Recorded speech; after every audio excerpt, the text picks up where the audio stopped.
नमस्कार दोस्तों, कैसे हैं आप सब। आप सभी का स्वागत है आपके अपने YouTube चैनल पर। और आज की हमारी कहानी शुरू करने से पहले जो भी चैनल पर पहली बार आए हैं या जिसने भी अभी तक चैनल को सब्सक्राइब नहीं किया है तो जल्दी से जाकर चैनल को सब्सक्राइब करें और घंटी का बटन दबाकर ऑल का आइकन जरूर प्रेस कर लें ताकि हमारी कहानियों की नोटिफिकेशन आप तक सबसे पहले पहुँचती रहे और आप हमारी कहानियों का आनंद उठाते रहें। तो दोस्तों, अगर आपको हमारी कहानियाँ अच्छी लगती हैं, लाइक शेयर और कमेंट्स करना ना भूलें ताकि हमारा भी हौसला बढ़ता रहे और हम आपके लिए नई नई कहानियाँ लेकर आते रहें। तो चलिए शुरू करते हैं आज की एक और बेहतरीन कहानी। शादी जीवन को एक लय देती है। जैसे बिन साज के आवाज़ अधूरी है, वैसे ही बिन शादी के जीवन अधूरा है। जीवन साथी का साथ अकेलेपन को दूर करता है। माँ, अब दोनों की जिम्मेदारी तुम्हारे ऊपर है। वैसे भी लड़के के आ जाने के बाद दोनों बेटियों के प्रति मेरा मोह भी कम हो गया है। माँ को नानी से यह कहते जब सुना तो मेरी आंखें भर आई। माँ का खत मिला। फ़ोन पर तो लगभग मैंने उनसे बात करना ही बंद कर दिया था। मेरी सहेली अनुराधा के हाथों उन्होंने खत भिजवाया। खत में वही पुरानी गुजारिश थी, गीता शादी कर लो वरना मैं चैन से मर नहीं पाऊंगी। मैं मन ही मन सोचती थी कि माँ तो हम बहनों के लिए उसी दिन मर चुकी थी जिस दिन उन्होंने हम दोनों को अकेले छोड़कर शादी रचा ली थी। अब अचानक उनके दिल में मेरी शादी को लेकर ममता कैसे जाग गई। मेहमान भी आकर एक बार खबर ले लेता है, मगर माँ तो जैसे हमें भूल ही गई थी। साल में एक दो बार ही उनका फ़ोन आता। मैं करती तो भी यही कहती, बिना वजह फ़ोन करके मुझे परेशान मत करो गीता, अब तुम बड़ी हो गई हो, तुम्हें वहाँ कोई कमी नहीं है। अब उन्हें कैसे समझाती कि सबसे बड़ी कमी तो उनकी थी, हम बहनों को क्या कोई माँ की जगह ले सकता है। खत पढ़कर मैं तिलमिला गई। अचानक मन अतीत के पन्नों में उलझ गया। वैसे शायद ही कोई ऐसा दिन होगा जब अतीत को याद करके मेरे आंसू ना बहें, मगर माँ जब कभी शादी का जिक्र करती तो अतीत का जख्म नासूर बनकर रिसने लगता। तब मैं 14 वर्ष की थी। मुझसे 2 साल छोटी थी मेरी बहन। उसे सभी छोटी कहकर बुलाते थे। माँ ने तभी हमारा साथ छोड़ कर दूसरी शादी कर ली थी। पहले जब मैं माँ के लिए रोती थी तो नानी यही कहती थी कि तेरी माँ नौकरी के लिए दिल्ली गई, आ जाएगी। पर मुझे क्या मालूम था कि कैसे माँ और नानी ने मुझसे छल किया था। क्यों गई है माँ, मेरा बालपन पूछता है। क्या कमी थी यहाँ, मामा हम सभी का ख्याल रखते हैं। तब नानी बड़े प्यार से हमें समझाती, बेटा तेरे पिता कुछ करते धरते नहीं, तभी तो तेरी माँ यहाँ रहती है। जरा सोच, तेरे मामा भले ही कुछ ना कहते हों, मगर तेरी माँ को यह बात कचोटती रहती है कि वह हम पर बोझ है, इसीलिए नौकरी करके इस बोझ को हल्का करना चाहती। वे कब आएंगी बीच बीच में आती रहेंगी। रही बातचीत करते रहने की तो उसके लिए फ़ोन है, तुम जब चाहो उनसे बात कर सकती हो। यह सुनकर मुझे तसल्ली हुई। मैंने आंसू पोंछे तभी माँ का फ़ोन आया। मैंने रोते हुए माँ से शिकायत की, क्यों हमें छोड़कर चली गई, क्या हम साथ नहीं रह सकते। माँ ने ढांढस बंधाया, नानी का वास्ता दिया, तुम लोगों को कोई तकलीफ़ नहीं होगी। मैंने कहा, छोटी हमेशा तुम्हारे बारे में पूछती है, उसे किसी तरह संभालो, देखो यस ठीक हो जाएगा। कहकर माँ ने फ़ोन काट दिया। मेरे गालों पर आंसुओं की बूंदें लुढ़क रही थी। बिस्तर पर पड़कर मैं सुबकने लगी। पूरा 1 महीना हुआ माँ को दिल्ली गए हुए। ऐसे में उनको देखने की तीव्र इच्छा हो रही थी। नानी की तरफ से सिवाय सांत्वना के कुछ नहीं मिलता। पूछने पर यही कहती, नई नई नौकरी है, छुट्टी जल्दी नहीं मिलती, जैसे ही मिलेगी वह तुम सबसे मिलने अवश्य आएगी। मेरे पास सिवाय सुबकने के कोई हथियार नहीं था। मेरी देखा देखी छोटी भी रोने लगती। मुझसे उसकी रुलाई देखी नहीं जाती थी। उसे अपनी बाहों में भरकर सहलाने का प्रयास करती ताकि उसे माँ की कमी महसूस ना हो। माँ के जाने के बाद छोटी मेरे ही पास सोती।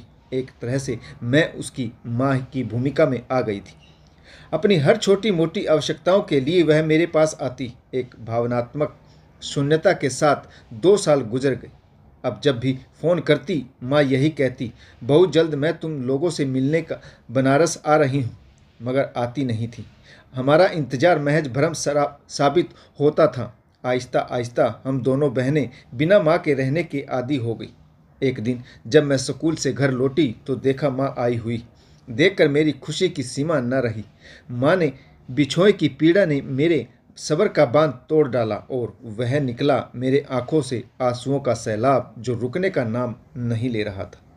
नानी ने संभाला, अब तुम कहीं नहीं जाओगी, सिसकियों के बीच मैं बोली। वे चुप रही। उनकी चुप्पी मुझे खल गई।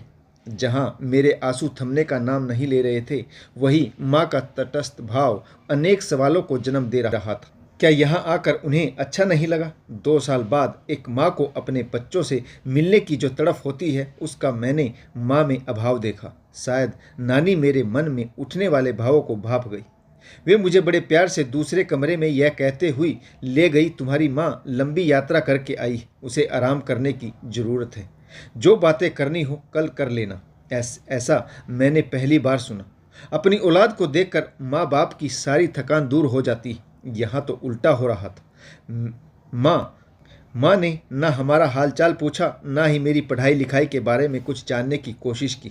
उन्होंने एक बार यह भी नहीं कहा कि बेटे, मेरी गैर मौजूदगी में तुम लोगों को जो कष्ट हुआ उसके लिए मुझे माफ़ कर दो। छोटी भी लगभग उपेक्षित सी माँ के पास बैठी थी।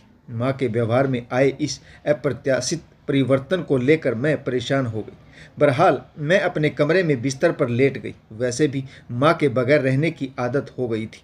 लेटे लेटे मन माँ के इर्द गिर्द घूमता रहा। 2 साल बाद मिले भी तो माँ बेटी अलग अलग कमरों में लेटे हुए थे। सिर्फ छोटी जिद करके माँ के पास बैठी रही। अचानक एक छोटे से बच्चे के रोने की आवाज़ मेरे कानों में पड़ी। मुझे अचरज हुआ। उठकर नानी के पास आई। नानी, किसका बच्चा रो रहा है? नानी कुछ देर नहीं बोली, मानो वे मुझसे कुछ छिपाना चाहती हो। कोई जवाब ना पाकर मैं माँ के कमरे में गई। देखा, माँ एक बच्चे को गोद में लेकर दूध पिला रही थी। मेरे चेहरे पर सिकन पड़ गई। माँ के करीब आई। माँ, यह किसका बच्चा है? माँ ने भी वही किया जो नानी ने। उन्होंने निगाहें चुराने की कोशिश की, मगर जब उन्हें सफलता नहीं मिली तो नानी ने पर्दाफाश किया। यह तुम्हारा छोटा भाई। तुम्हें हमेशा शिकायत रहती थी कि तुम्हारे कोई भाई नहीं।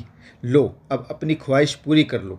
नानी ने बच्चे को माँ से लेकर मेरे हाथों में दे दिया। एक बारगी मैं असमंजस की स्थिति में आ गई। बच्चे को गोद में लेती हुई यह पूछने से अपने आप को न रोक पाई कि माँ, यह भाई कहाँ से आया? माँ दुविधा में पड़ गई। वे उचित जवाब देने से बचती रही। बच्चे को भाई के रूप में पाकर कुछ क्षण के लिए मैं सब कुछ भूल गई, मगर इसका मतलब यह नहीं था कि मेरे मन में सवालों की कड़ी खत्म हो गई। रात में ठीक से नींद नहीं आई। करवटें बदलते कभी माँ तो कभी बच्चे पर ध्यान चला जाता। तभी नानी और माँ की खुसर फुसर मेरे कानों में पड़ी। कैसा चल रहा है? पहले से दुबली हो गई हो? नानी पूछ रही थी। बच्चे के आने के बाद थोड़ी परेशान हूँ। ठीक हो जाएगा, माँ बोली। दामाद जी खुश हैं? बहुत खुश हैं, खास तौर से लड़के के आने के बाद। मैं तो डर रही थी कि 2 बेटियों का कलंक कहीं वहाँ भी तेरा पीछा ना करे। नानी बोली। माँ, भयभीत तो मैं भी थी। शुक्र है कि मैं वहाँ बेटियों के कलंक से बच गई। यहाँ दोनों कैसी? ठीक है, शुरुआत में थोड़ा परेशान जरूर करती थी, मगर अब नहीं। दोनों को घर के छोटे मोटे कामों में उलझाए रहती ताकि भूली रहे। माँ, अब दोनों की जिम्मेदारी तुम्हारे ऊपर है। मैं अब शायद ही अपनी नई गृहस्थी से उभर पाऊँ। वैसे भी लड़के के आ जाने के बाद दोनों के प्रति मोह भी कम हो गया है। ऐसा नहीं कहते, नानी ने टोका। क्यों ना कहूँ, बाप नालायक। इन दोनों के बोझ से मुक्त होना क्या आसान होगा? सब अपनी अपनी किस्मत का पाते हैं। कुछ सोचकर नानी फिर बोली। तुमने दामाद जी से बात की थी? किस सिलसिले में?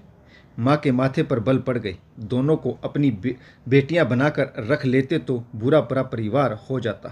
पागल हो गई हो माँ, जिसकी बेटियां हैं उसे ही फिक्र नहीं तो भला वे क्यों परेशानी उठाएंगे? नानी क्षण भर गंभीर हो गई। वे उभरी। तुम्हें बेटियों के बारे में भी सोचना चाहिए। तुम्हारा भाई अधिक से अधिक इनको पढ़ा लिखा देगा। रही बात शादी ब्याह की, उसका क्या होगा? तब की तब देखी जाएगी। दोनों का वार्तालाप मेरे कानों में पड़ा। सुनकर मेरी आंखें भर आई। एक माँ के लिए बेटी इतनी बोझ हो गई कि उसे अपनी दूसरी शादी की तो फिक्र है, मगर अपनी बेटियों के भविष्य की नहीं। तब मैंने मन बना लिया कि आइंदा कभी भी माँ को फ़ोन नहीं करूँगी। उन्हें अपने बेटे से मोह है तो मुझे अपने आप से। मैं अपने पैरों पर खड़ी होकर दिखा दूंगी कि मैं किसी पर बोझ बनने वाली नहीं। 1 हफ्ते रही होगी माँ हमारे साथ। उनका रहना ना रहना हमारे लिए बराबर था। उनका ज़्यादातर समय अपने नवजात शिशु के लिए ही था। हम तो जैसे उसके लिए गैर हो गए थे। बहरहाल एक दिन एक आदमी आया। जिसे माँ ने पिता कहकर हम दोनों बहनों से परिचय करवाया। मुझे वह आदमी कुछ जाना पहचाना लग रहा था। वह हमारा किस रिश्ते से पिता हो गया यह मैंने बाद में जाना। उसके साथ माँ चली गई। एक सुलझे सवाल का जवाब दिए बगैर माँ एक रहस्यमयी व्यक्ति के साथ हमारी नज़रों से दूर चली गई। इस बार मैंने अपने आंसुओं को बहाकर जाया नहीं किया, क्योंकि कुछ कुछ हालात मेरी समझ में आ चुके थे। फिर भी वे हमारी माँ थी, हमें उनकी ज़रूरत थी, जबकि मैं अच्छी तरह समझ चुकी थी कि हमारी माँ अब हमारी नहीं रही, बल्कि उस बच्चे की माँ बन चुकी थी जो उनकी गोद में था। वह जाना पहचाना व्यक्ति निश्चय ही माँ का पति था, जिसके साथ उन्होंने एक अलग दुनिया बसा ली थी और हमें छोड़ दिया लवारिसों की तरह नानी के घर में पलने के लिए। यह सोचकर मेरी आंखें आंसुओं से लबरेज हो गई। छोटी तो चुप होने का नाम ही नहीं ले रही थी। मैंने समझाया, देख, हमें माँ के बगैर जीने की आदत डालनी होगी। मन को कड़ा कर छोटी। यह कहकर मैंने उसे सीने से लगा लिया। दीदी, माँ अब कभी नहीं आएगी। छोटी के कथन पर रुलाई तो मुझे भी फूट रही थी, मगर किसी तरह खुद पर नियंत्रण रखा था। माँ का जब तक इंतजार रहा तब तक तसल्ली रही। अब तो स्पष्ट हो गया कि वे अब हमारी नहीं रही। शायद ही कभी वे इधर का रुख करेंगी भी तो 2-4 साल में एक आध बार। उनका होना ना होना बराबर था हमारे लिए। पता नहीं क्यों मन मानने के लिए तैयार ना था। मेरी सगी माँ, जिन्होंने हमें 9 महीने गर्भ में रखा, पाला पोसा, अचानक इतनी निर्मोही कैसे हो सकती? क्यों उन्होंने हमें विमुख हो दूसरे व्यक्ति का दामन थामा? क्या वह व्यक्ति हमसे ज़्यादा अहमियत रखता था माँ के लिए? खून के रिश्ते क्या इतने कमज़ोर होते हैं कि कोई भी ऐरा गहरा तोड़ दे? कोई माँ कैसे अपने अबोध बच्चों को छोड़कर दूसरी शादी कर लेती? छोटी रोते रोते सो गई। वहीं मेरी आंखों से नींद कोसों दूर थी। घूम फिर कर सोच, कभी माँ तो कभी उस व्यक्ति पर चली जाती जिसे मैंने कहीं देखा था। आखिरकार मुझे याद आ ही गया, जब माँ एक केमिस्ट की दुकान पर काम करती थी तब मुझे वहाँ ले गई थी। तब 9 साल की थी मैं। अंकल ने मुझे बड़े प्यार से मुझसे मेरी ख्वाहिशों के बारे में पूछा। मुझे पिज़्ज़ा खिलाया, आइसक्रीम। थोड़ी देर बाद मामा आए, तब मैं उनके साथ माँ को वहीं छोड़कर घर लौट आई। आज उम्र के 30वें पायदान पर आकर सब कुछ ऐसे दिलो दिमाग में तैरने लगा जैसे कल की ही बात हो। माँ ने उसी व्यक्ति से शादी कर ली। मैंने लंबी सांस ली। जो भी हो, एक बात आज भी सूल की भांति चुभती है, क्यों माँ ने हमसे ज़्यादा उस व्यक्ति से शादी को अहमियत दी? क्या हमें पाल पोस कर बड़ा करना उनके जीवन का मकसद नहीं हो सकता था? जब शादी करके बच्चे ही पालने थे तो हम क्या बुरे थे? अगर इतना ही बेगानापन था हमें तो छोड़ देती। हमें अपने पिता के पास काम धाम नहीं करते तो क्या हुआ? कम से कम उन्हें अपने खून के रिश्ते का ख्याल तो हो सकता था। हमें देखकर ही वे कुछ काम धाम कर लेते। अनायास पापा की याद आने लगी। 5 वर्ष की थी जब माँ ने पापा का घर छोड़ा। नानी कहती, तेरे पिता गैर जिम्मेदार थे। बड़ी हुई तो नानी से पूछा, नानी, माँ की शादी हुई तब उनकी उम्र मात्र 16 साल की थी और पापा की रही होगी 19 साल। यही ना आपने हमें बताया था? इतनी छोटी उम्र में ना माँ शादी लायक थी और ना ही पापा गृहस्थी संभालने लायक। आपने तो अपना बोझ हटाया, मगर पापा को तो मौका दिया होता संभलने का। 25 साल के बाद ही आदमी कुछ करने की स्थिति में होता है, मगर आपको तो माँ की शादी के साथ उनके कमाने की जल्दी थी। माँ को क्या कहें, वे अपरिपक्व थी जो विवाह को मजाक समझा और चली आई आपके साथ रहने। आपने भी उनको सपोर्ट किया। क्या फ़ायदा हुआ ऐसी शादी करने से जब लड़की मायके में ही आ कर रहने लगे? नानी को दंश लगा। जब तू कुछ नहीं जानती तो मत बोला कर। वे थोड़ी रोआसी हो गई। मुझे अपराध बोध हुआ। भरे गले से कहने लगी, जब तेरे नाना मरे तब मेरी उम्र भी 35 साल की थी। 3 लड़कियां और 2 लड़के छोड़कर जब वे गुजरे तब मेरे ऊपर दुखों का पहाड़ टूट पड़ा था। किसी तरह संभली तो दिन रात यही चिंता खाई जा रही थी कि कैसे 3 लड़कियों की शादी करूंगी। शादी करना क्या जरूरी था? इस शादी से मिला क्या? तो क्या घर पर बिठाकर 4 लोगों के ताने सुनती? भले ही बेटी की जिंदगी बर्बाद हो जाए। मैं तुमसे बहस करना नहीं चाहती। जो उचित था वह किया। रही बेटी की बात, मैं ऐसे आदमी के पास उसे नहीं छोड़ सकती जो दिन भर बैठकर मुफ्त की रोटियां तोड़े। छोटी छोटी ज़रूरतों के लिए उसे सास ससुर पर निर्भर रहना पड़ता था। क्या वह इतना भी कमाने की स्थिति में नहीं था कि उसके लिए एक लिपस्टिक ला सके? इतना ही कमाने वाला दामाद चाहिए था तो पहले काम धाम देख कर शादी करती। देखी थी, बाप की किराने की अच्छी खासी दुकान थी। फिर शिकायत कैसी जब माँ सास ससुर से अपनी ज़रूरतों के लिए कहती, मैं तुमसे बहस नहीं करना चाहती, पढ़ लिख गई हो तो कुछ ज़्यादा ही बुद्धि आ गई है तुम में। नानी, मैं सिर्फ इतना कहना चाहती हूँ कि कम उम्र में शादी करके आपने घोर अपरिपक्वता का परिचय दिया है। बेटियों को बोझ समझा, इसका दुष्परिणाम है जो हमें अपने माँ बाप दोनों से वंचित होना पड़ रहा है। कहते कहते मेरी दोनों आंखों के कोर भीग गई। पता नहीं क्यों मुझे माँ का चाल ढाल भी मर्यादित नहीं लगा, खास तौर से उनके पहनावे और बनाव श्रृंगार को लेकर। तब मेरा बालपन उतना समझने में सक्षम नहीं था, परंतु उस समय की देखी सुनी चीज़ों का अर्थ अब समझ में आने लगा था। माना कि माँ की उम्र ज़्यादा नहीं थी, फिर भी उन्हें इसका तो ख्याल होना चाहिए था कि वे 2 बच्चियों की माँ है और मायके में रह रही है। नानी न सही, आसपास के लोग तो जरूर कानाफूसी करते होंगे। ऐसे में उसकी ओर भी जिम्मेदारी बनती थी कि वे मर्यादा में रहें। क्या पता नानी ने शह ही दे दी हो कि दूसरा उनकी ज़िंदगी में आए और वे दूसरी शादी कर ले, और हुआ भी वही। माँ ने उस व्यक्ति से शादी की जिसके यहाँ वे नौकरी करती थी। आज मेरी समझ में आ गया कि नानी ने माँ के चाल चलन पर कभी कोई ऐतराज़ क्यों नहीं जताया। ठीक है, उन्होंने जो समझा किया, मगर हमसे झूठ क्यों बोला कि माँ दिल्ली नौकरी करने गई, हमें अंधेरे में क्यों रखा? यह सोचकर मेरा मन दुखी हो गया। पापा एक आध बार हमारे यहाँ आए, मगर माँ और नानी ने उन्हें बड़ी निर्जलता से साथ घर से निकाल दिया। उसके बाद वे कभी नहीं झांके। हो सकता है उन्होंने भी दूसरी शादी कर ली हो।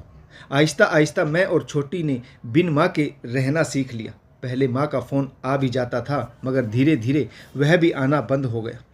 हमने भी फ़ोन करना बंद कर दिया। मन बना लिया कि मैं और छोटी पढ़ लिख कर अपने पैरों पर खड़ी होंगी। आज हम दोनों बहनें अच्छे अच्छे ओहदों पर हैं। छोटी ने प्रेम विवाह किया, मगर मैंने नहीं। उम्र के 30वें पायदान पर आकर भी शादी का ख्याल नहीं आया। शादी से वितरसना हो गई थी। शादी ही तो की थी माँ ने, जिसके चलते हमें उनके प्यार से महरूम होना पड़ा। खून से ज़्यादा अगर शादी अहमियत रखती है तो मैं ऐसी शादी को ठुकराती हूँ। मेरे लिए बेटी के रूप में छोटी थी, जिसे मैंने माँ बनकर पाला। आगे भी उसी की खुशी में अपनी खुशी तलाशती रहूँगी। मेरे जीवन का मकसद भी यही था कि छोटी को फलता फूलता देखूं। माँ को मेरे आशय की खबर लगी तो पहले फ़ोन किया। जब उससे सफलता नहीं मिली तो मेरी सहेली अनुराधा से खत भिजवा दिया। मैंने अनुराधा को खूब खरी खोटी सुनाई क्यों लिया खत उनका। मैं उनसे नफरत करती हूँ। आज अचानक जिम्मेदारी का ख्याल कैसे आया? हमें बेटी माना होता तो ठीक था। हमें तो लवारिस की तरह नानी के पास रख कर चली गई गुरछल्ले उड़ाने। तुम्हें माँ के बारे में ऐसा नहीं कहना चाहिए, अनुराधा ने टोका। मुझे किंचित अफसोस हुआ। अनुराधा, मैं किसी के चरित्र पर उंगली नहीं उठा रही हूँ। मेरे कहने का आशय यही है कि उन्होंने जो किया, क्या वह ठीक था? अनुराधा ने कोई जवाब नहीं दिया। क्षण भर चुप्पी के बाद वह बोली, मैं चाहती हूँ कि तुम एक बार अपनी माँ से मिल लो। मैं उनकी शक्ल भी देखना नहीं चाहती। तुम्हारी प्रतिक्रिया वाजिब है। तुम्हें उनके नहीं, अपने तरीके से सोचना होगा। उनकी दूसरी शादी उनकी तब की परिस्थिति और सोच पर निर्भर थी, जबकि तुम्हारी शादी आज की परिस्थिति पर। वे ज़्यादा पढ़ी लिखी नहीं थी, तुम तो हो, और अच्छी तरह जानती हो कि शादी जीवन को एक लय देती है। जैसे बिना साज आवाज़ अधूरी है, वैसे ही बिना शादी के जीवन अधूरा। जीवन साथी का साथ अकेलेपन को दूर करता है। फिर सारे गिले शिकवे दूर हो जाएंगे। न मन में नफरत के भाव आएंगे और न ही व्यवहार में चिड़चिड़ापन। मेरे मन पर अनुराधा की बातों का प्रभाव पड़ा। एक हद तक वह ठीक थी। ऑफिस से घर जाती तो मेरा अतीत मेरा पीछा नहीं छोड़ता। कब तक माँ को दोष देती रहूँगी? उन्हें कोसने से मुझे अब क्या मिलने वाला है? इससे उभरने का यही तरीका है कि मैं शादी करके एक नए नज़रिए से दुनिया को देखूं। काफ़ी सोचकर मैंने अपनी पसंद से एक सहकर्मी से शादी कर ली, मगर माँ को नहीं बुलाया। यह मेरी चिढ़ थी या प्रतिकार, इसे जो भी कहा जाए। वे निष्ठुर हो सकती हैं तो मैं क्यों नहीं। हाँ, यह खबर मैंने अनुराधा से उन तक भिजवा दी थी। एक बात मुझे जीवन भर सालती रहेगी कि क्या कोई माँ खुदगर्ज हो सकती है? दोस्तों, आपको यह कहानी कैसी लगी, किस पात्र की भूमिका अच्छी रही और आपको इस कहानी से क्या शिक्षा मिली, आपकी प्रतिक्रिया कमेंट्स बॉक्स में लिखकर जरूर बताएं। आशा करता हूं आपको यह कहानी जरूर पसंद आई होगी। तो कहानी पढ़ने के लिए आप सभी का बहुत बहुत धन्यवाद। जय हिंद, वंदे मातरम, भारत माता की जय, जय जवान और जय किसान।